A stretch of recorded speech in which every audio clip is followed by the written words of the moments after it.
Welcome ladies and gents to another Tribes Ascend Special Weapons and Tactics video with me, Connor. And this is a relatively new series of videos that I do, and in them I run down through different classes in Tribes Ascend, tell you about the weapons, the perks, the secondary equipment things, and basically give you a little bit of information on how they work and how you can use them. I've already covered the Pathfinder on my channel and did a little bit of a spotlight gameplay video of the Juggernaut and how I like to use him in combat. But today what I'm going to be looking at in the actual S.W.A.T is the Juggernaut. I've already covered him in another video, but I haven't went over everything he uses, so bear with me. Now, the Juggernaut is a heavy ranged class, a very heavy ranged class, and he can deal a hell of a lot of damage if you know how to use him. Now, his primary weapon is the fusion mortar. Now, as it says in the description, which I will now read, perhaps the most destructive handheld weapon in the Wilder Zone, the fusion mortar can turn almost any defense into instant rubble. And I'm telling you, this is true. I have seen it, I have done it, it is true. And I find the most effective way of using this weapon is in, although it is actually really effective long range, it tends to not go that fast compared to, like, say, a spin fuser or a grenade launcher. But when it does hit, it can do up to just over 1,000 damage with a direct hit, meaning an instant kill for any of the lighter to medium classes, which is very, very useful.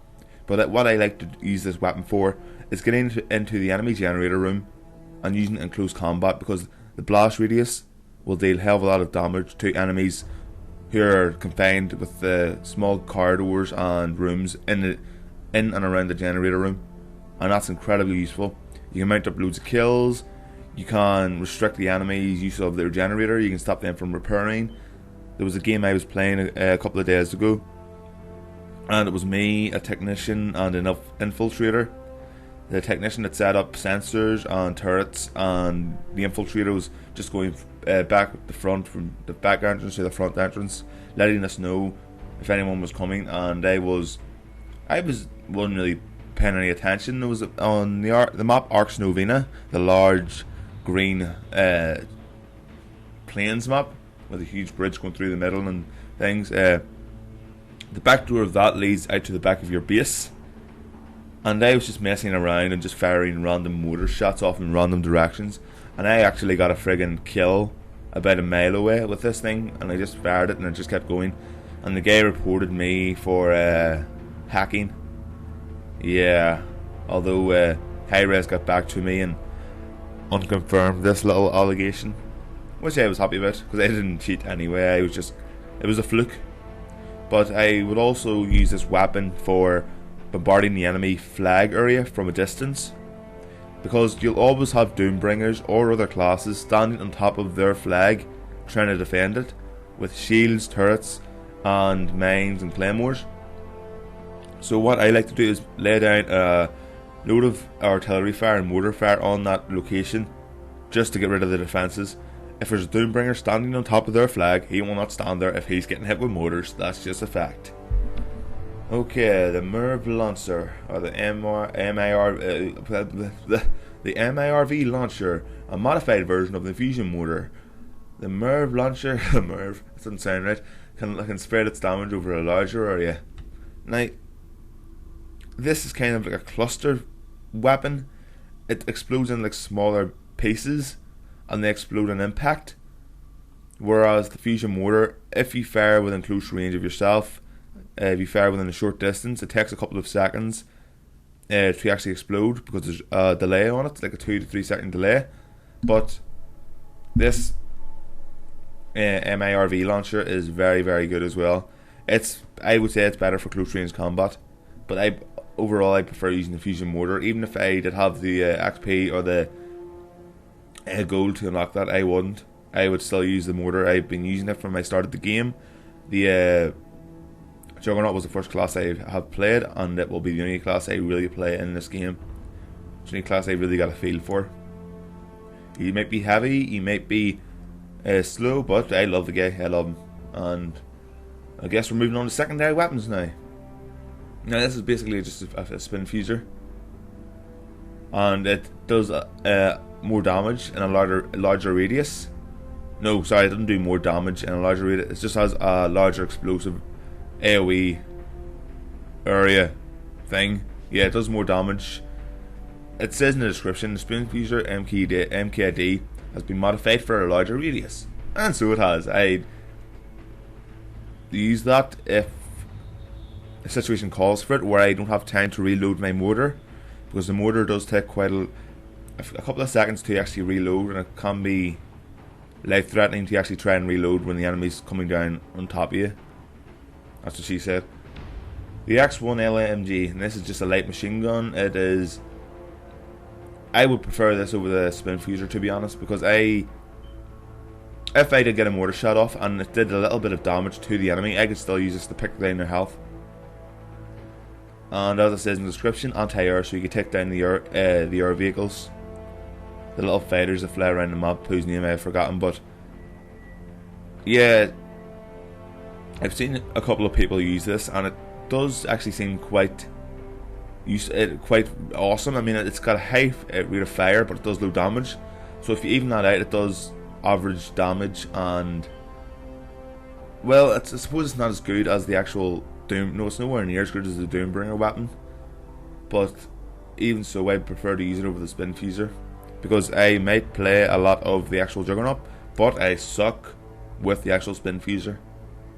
Now the belt item.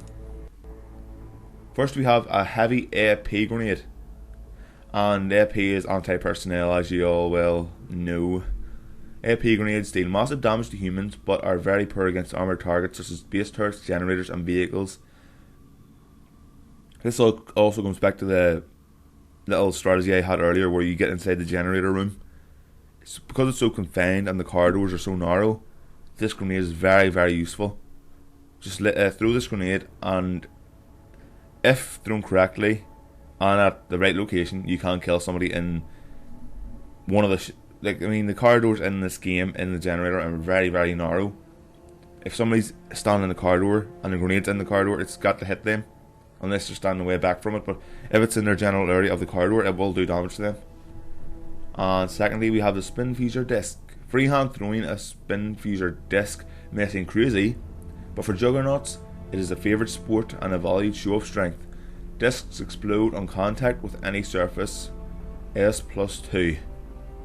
Yeah, I mean, I haven't seen many people use this, in all honesty, and I play quite a bit, but I can see how it can be useful. It's got, I'd say that out of 100%, it does 60% damage, which I'd say would be about 800 to 1000 damage. It has about 600 damage. Yeah. And a medium to large blast radius, which can be useful depending on what situation you're in. I'd say it'd be useful in close combat quarters again, and it does actually say that the Juggernaut excels at long range bombardment. It does, but I find it very useful, as I said, in close combat. Now the health regen pack reduces the delay until health regeneration starts when out of combat. Again, very useful in close quarters combat, because if you're in the enemy generator room, they're going to keep coming and coming and coming at you, trying to get you out of their generator room. And I think I might just upgrade it. I was planning on upgrading it, but I seem to have forgotten. Okay. Now what else? Or sorry, can we get another pack? No, I don't think you can. The armor upgrades. As I said in my Pathfinder video, armor just increases health, reduces regeneration delay, 10% energy. It just gives you overall buffs to health and energy and things like that. So all classes get this, and I would be hoping that they would add other sort of equipments in, or armors in. Say you would have more health, but your energy would recharge a lot slower, so you could take a punishment, but you wouldn't have the optimization to escape as well as other classes. That would be interesting, I think. The primary perk in all classes start off with the same two perks. Ultra Capacitor, which increases your energy by 10, but I've been looking down through these, and the one that I think would actually get the most oh damn it, the most what's that word?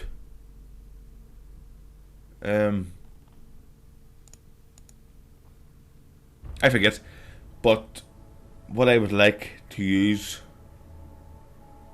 I'm getting confused, sorry. The perk that I would like to use with this guy is actually, well, there's no perks I would like to use. I looked down through them. For close combat, provides 20% damage reduction from all melee attacks. Usually, they never get close enough.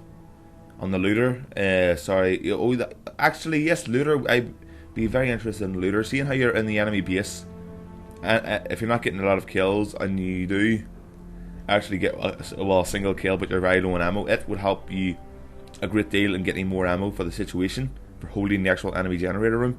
And this gives you 20% more ammo, which is actually very useful. I think I missed that when it was the bottom of the freaking, must have overlooked that. But let's go back and look at the secondary perks. As I said, all classes start off with the same 2 perks. Determination gives you an extra 100 health on each respawn, and as I said in my Pathfinder video, it's like the death streak thing in Call of Duty, where they feel sorry for you after you keep getting pwned and say, oh well, you will lose it, so we will give you a perk for dying, which doesn't make sense to me. But what I would like is where is it?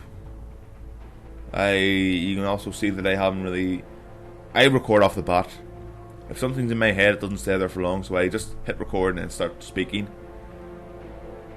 I'd pick a quick draw. If the situation called for it, it takes quite a bit of time to switch from the mortar to the shotgun side, the spin fuser, or the actual LMG. So yeah, that would be useful if you've run out of ammo or something, or you want to use a spin fuser for closer combat where you wouldn't take as much damage from your own attacks. E.g. the mortar would fuck you up. So where are we going now? The skin. There is no skin as of yet. The only skins that are in the game so far are infiltrator skins. But even the infiltrator skins are badass, and I'd love to see what the Juggernaut skins would be. I'd buy them so fast.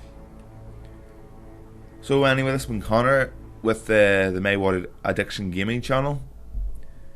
And if you've enjoyed watching this, give it a thumbs up or just subscribe. I upload regularly.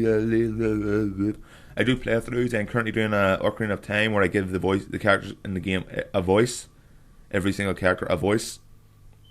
And that's quite fun, I believe. And I do Crisis as well. It's quite crazy. So thank you very much for watching, guys, and I'll see you next time.